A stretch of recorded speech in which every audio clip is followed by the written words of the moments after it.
on certain issues. It does clarify what the county's concerned about in our annexations, or our annexation or our policy. And so there is value that I think it was determined by the council that they want to see an MOU on certain aspects. Okay? We even talked about possibly Tony, would you put the microphone in front of me, please? Scary. Might be kind of hot. So. Wow, sorry. We even talked about the potential for some items that are more definite, need to be really specific, having an agreement.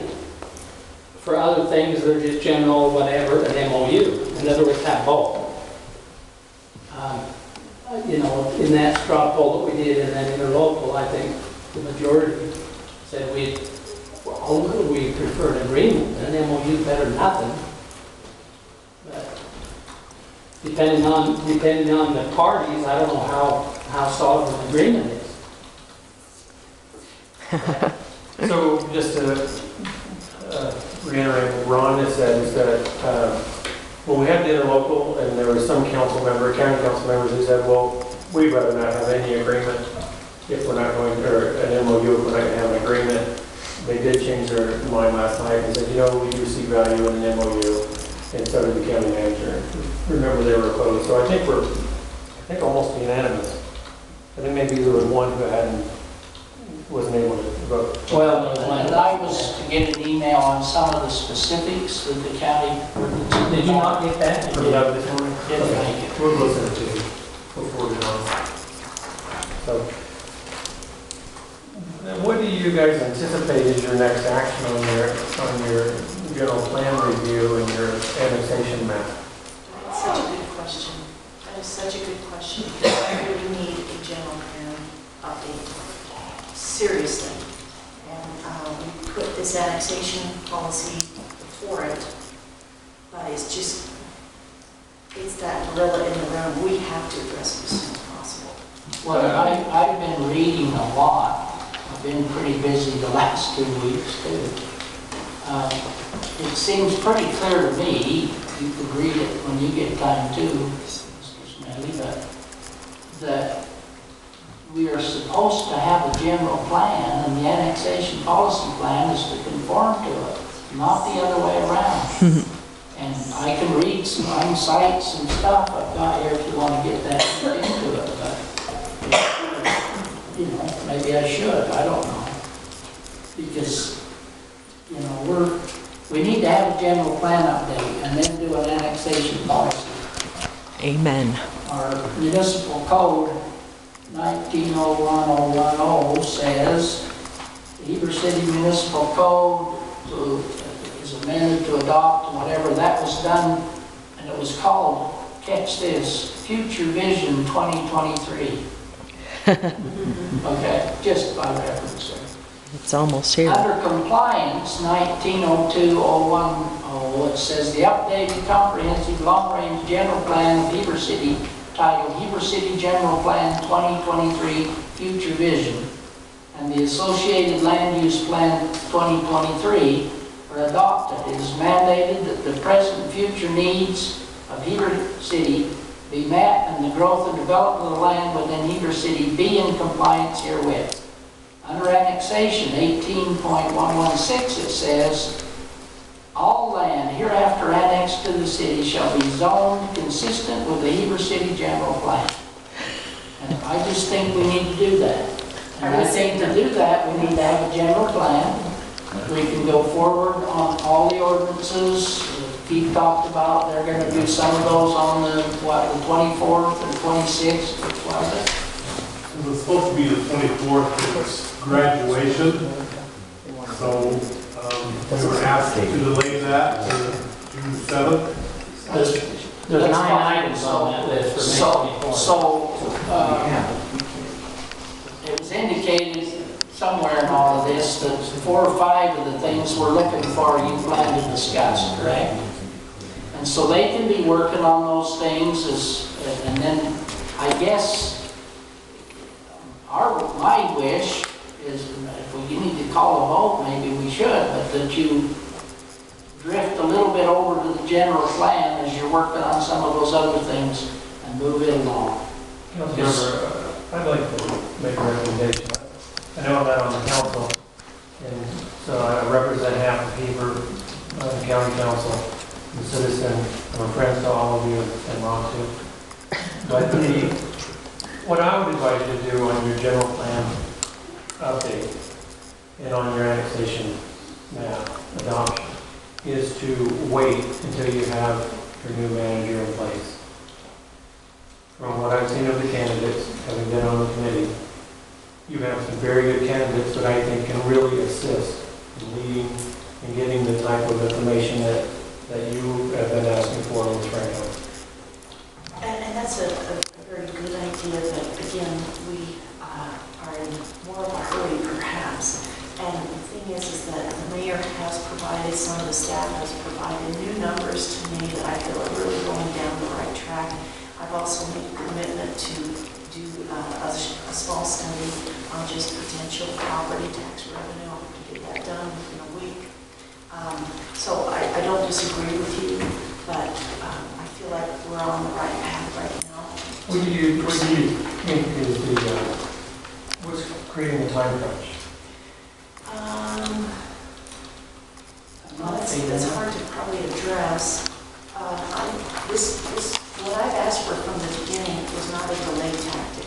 It was a preparation for the future. That's all I ever wanted. Some people have different, opinions. That's great, but I don't feel like we need to unnecessarily wait just because of new staff.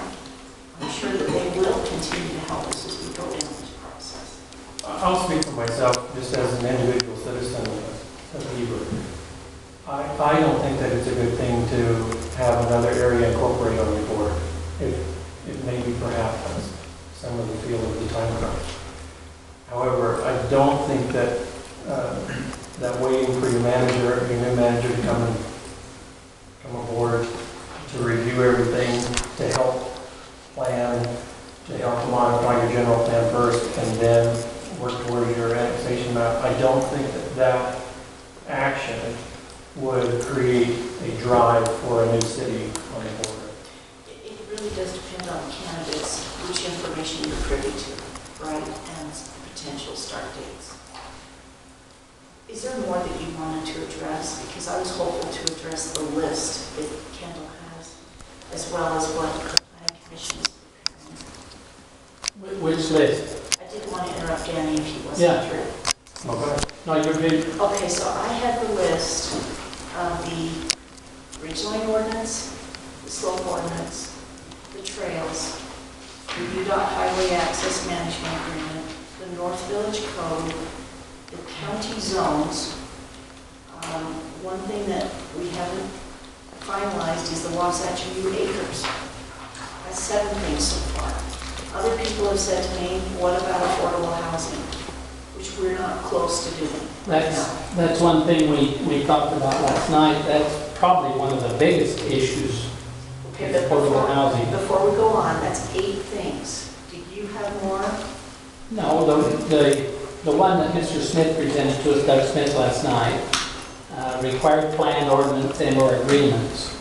And I think this is in our original agreement that we put forward, and some of it's in the MOU.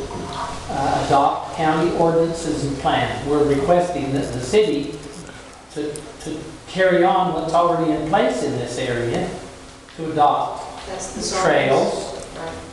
the ridge lines. We had an agreement with Red Legends way back how long ago. That agreement was to adopt the ridge line ordinance, not in place yet. And I drive up there every day and look and say, I wonder how many of these are violating the ridge line ordinance. It's picking up pretty high. Highway landscape, berm setbacks, highway access management, So road standards. there's a difference between the highway access and the highway. Well, the highway access management, I think, refers to the UDOT. The highway access management that the county has with UDOT on where line of access is. Right. The purpose of that is we designated this is where it'll be, so that as development went forward in the North Village, there's a whole road set up in there so that they can get to those lighted intersections or future potential lighted intersections. That all needs to be in place. Wasn't that just simply us signing it? Isn't that what has to happen to make that happen? Well, that's what I said the other night, being a local, and they said, we haven't done that yet. And so all you can do is call you and have you a copy of it, sign it, it's done. Unless you disagree with Is it. there more than that? that we have to- UDOT has this week sent a copy of those agreements that they've asked us to read. They were going to get in touch with Doug Smith and set up a joint meeting with me, Doug, and UDOT at the end of May. And the intent is to make Heber City a signature. Well, I'd like to say yes, it's easy just to add Heber City as a signature. There's a process, so we have. There's a process, and it's not quite that simple, but it's underway. But we have no objection to it, we're Yeah, we hope. moving forward. Because the whole traffic plan in North Village Right. is built around that Right. access management plan. Road standards, bypass, which I don't know why the bypass is on there for that piece, but anyway, densities and land use. You know, it was mentioned the other day, there's zones, county zones in there. The minute you annex, what are you gonna annex them into? Sorenson property, which seems to be the driving force now, we all of a sudden discover. If you annex them in, what zone do they come in under? They don't come in under a county zone, you just annex them into the city. Right. And we just heard today the legal problems, if they have some expectation, if we zone them into something and try to change it, it needs to be determined before we let them in. So my understanding was that we were anticipating zoning them in under their zones that they have in the counties, that would just be adopted into at the time of the annexation. Is that correct? That'd be part of the agreement, they would have the same exact zoning, everything that we've already worked out. But it isn't quite that simple, because the county uses ERUs to determine, they don't say how many houses, they say how many ERUs are we going to allocate. It goes back to the SSDs. That's the formula, but we need to convert some of our language, Tony, for those areas into ERUs, So for example, a hotel, or vice each versa. door of the hotel isn't one ERU, there's numbers and formulas and whatnot on how many ERUs is generated in a hotel or a business. Businesses have ERUs too, within the county. And I don't think there's any opposition to any of those things. I think it's just a matter of working together to educate how that whole sliding doors, because as far as I've heard, nobody's opposed to doing No, all just that we need to do it.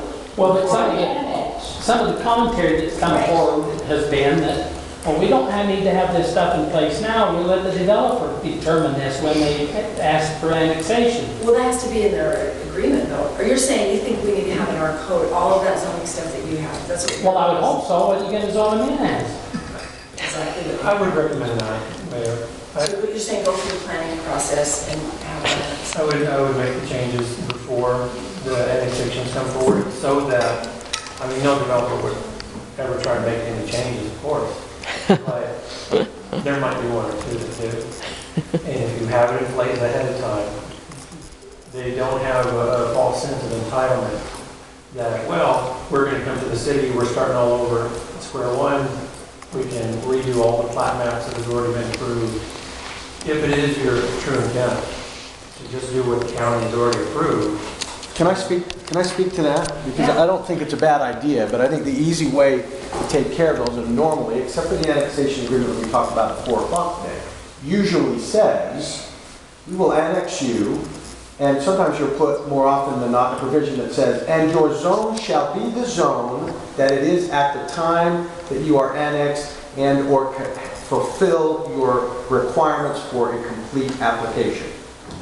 So one paragraph can take care of a lot of things. I'm not saying, Danny, that it's not a good idea, but if you try to preemptively try to go out there and say, we're going to have this kind of zone, and then you have a different council or a different planning, and the catch-all segue, and Heidi had made a comment on that today this afternoon, is you have one paragraph that says that guts any expectation.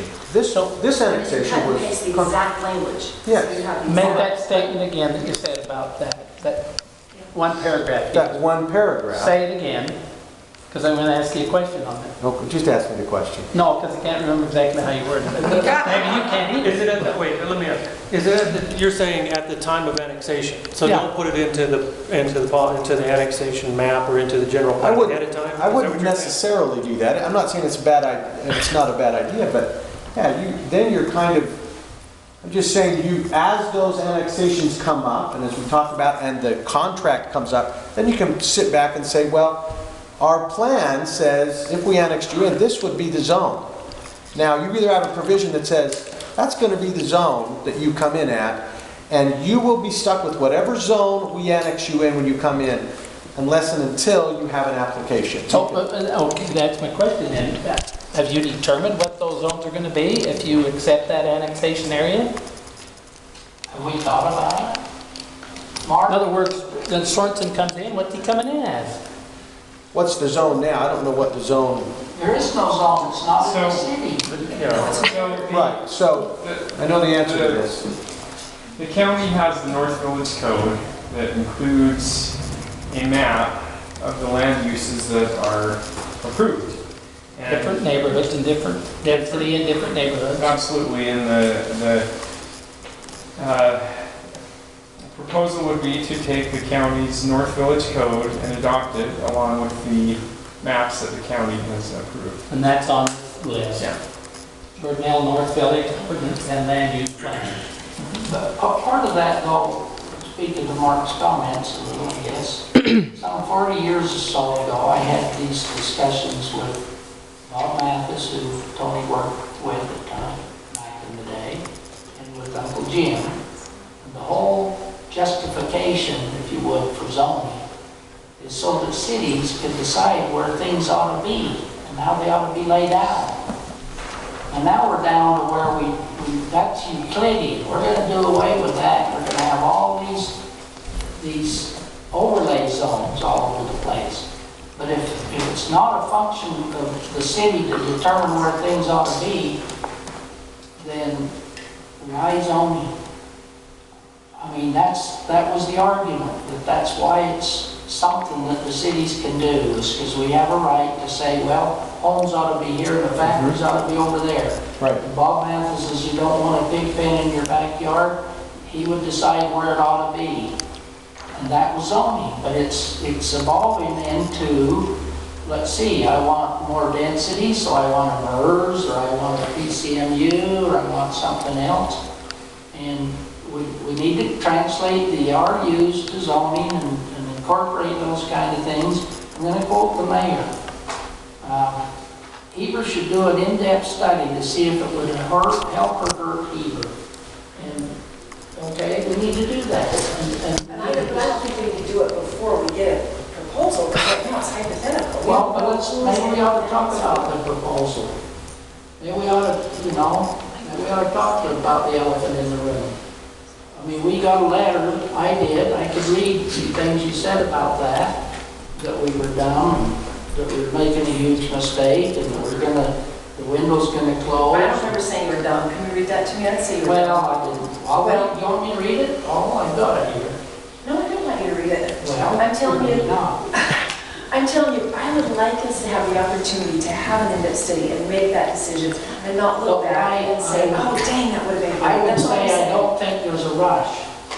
In here you say there's a rush, because why? Because the window's gonna close, because Because time is money, and people, Well, because Sorenson's gonna go away? I don't know, they might. Well, yeah, they might. What do you mean we're off track? What I'm understanding, I'm sorry to get into this. Yeah, we are. What I'm understanding is that there is a fear that there will be a city that develops on the outside. What difference in the general plan? Heber. Is that an irrational fear? No, I don't think you do. Okay. I mean, and maybe, but I maybe can't. there's disagreement on whether that's a terrible thing. I don't think it's a good thing as a citizen of this nation. I don't think it's a good thing. Maybe others disagree, but that's a volume point of debate. But I don't believe that there is a rush. I just disagree that there's a rush. I don't think that it would happen as a result of waiting to get your manager on board to look at, for example, the few Right, things but that that decision's already been made. That policy plan is dead now, so we're trying to just decide. on this. temporarily, but I think that it will come back, and I want to help as much as I can. They decided, and that's where we are. I just want us to finish this item on the agenda with the MOU. Okay, so the concern, Councilmember Franco, is what I would like for you guys to do is either come to some of our SSD meetings or we bring it to you, because I don't know that many of you have much experience. I don't know, Jeff, what experience you had working with SSDs when you were in the county. I think they were largely dormant when you were on the council. They had 3 and 2 of them were dormant. Oh, The we one have. they had that wasn't dormant was the Wasatch few acres that plowed the roads for. Right, okay, so the SSDs that exist out there, we have infrastructure plans based on the plat agreements that are already in place. There's a limitation on the services that can be provided based on the availability of water, plus the sewer plant hasn't been turned on yet, but developers that are outside of this zone that you guys were looking at on the map have rights into that facility once it turns on. And so that facility is not going to be a catch-all for a lot of that area, for all of it. And so the concern is, in my mind, is that if a developer, you expand your map, developer brings in a new annexation plan that says, we don't want to follow what the county plat plans. We want you guys to give us a new plat. We want to move forward from ground zero.